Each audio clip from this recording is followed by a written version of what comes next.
اور معاذ ابن جبل کو رسول اللہ صلی اللہ علیہ وسلم نے بہت سی جو احادیث بیان کی ہے ان میں سے ایک یہ بھی ہے، معاذ حج نماز زکوٰۃ بیان کر کے کہا معاذ تجھے نیکیوں کی جڑ نہ بتلاؤں؟ جی بتلائیے، زبان کو پکڑ لیا۔ رسول اللہ کا محبت کا معاذ کے ساتھ عجیب انداز تھا، یہ نیکیوں کی جڑ ہے۔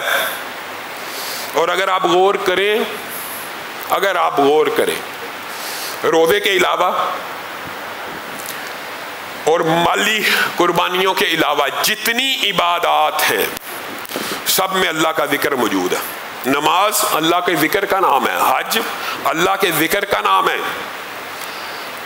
جتنی عبادت، نوافل کے اوپر غور کیجئے، تہجد کے اوپر غور کیجئے، یہ جو اذکار کے فضائل کے اوپر غور کیجئے، تسبیحات، تحلیلات، تکبیرات، لا حول ولا قوت الا باللہ، جنت کے دروازہ وغیرہ، زیادہ تر نیکیاں اس کی جڑ زبان ہی ہے۔ یہ رسول اللہ کا قول ہے، یہ زبان نیکیوں کی جڑ ہے۔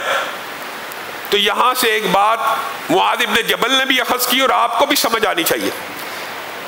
کیا ہم اسی بات سے مفہوم یہ نکلتا کہ اگر یہ نیکیوں کی جڑ ہے تو برائیوں کی بھی جڑ ہے؟ تو معاذ ابن جبل نے بھی یہی استدلال فرمایا اور کہا اللہ کے رسول اس زبان کی وجہ سے بھی ہم پکڑے جائیں گے؟ یعنی اگر یہ نیکیوں کی جڑ ہے تو کیا برائیوں کی بھی جڑ ہے؟ تو رسول اللہ صلی اللہ علیہ وسلم نے فرمایا تھا جہنم میں اکثریت اس زبان کی وجہ سے لوگ جائیں گے، اعمال کی وجہ سے نہیں، اس زبان کی وجہ سے۔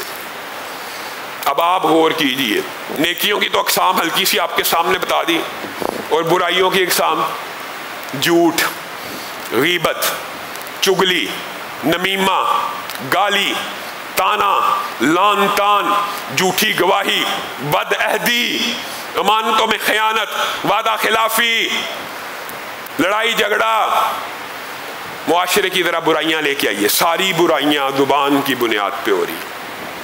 اعمال بھی برے ہوتے ہیں، لیکن اگر آپ غور کریں تو قتل قتال بھی اور محبت کے سلسلے بھی، ناجائز محبتوں کے سلسلے بھی اسی زبان کی کارستانیاں ہوتی ہیں۔ علامہ ہشام الہی ظہیر کے بیانات حاصل کرنے کے لیے آفیشل چینل علامہ ہشام الہی ظہیر کو سبسکرائب کر لیں۔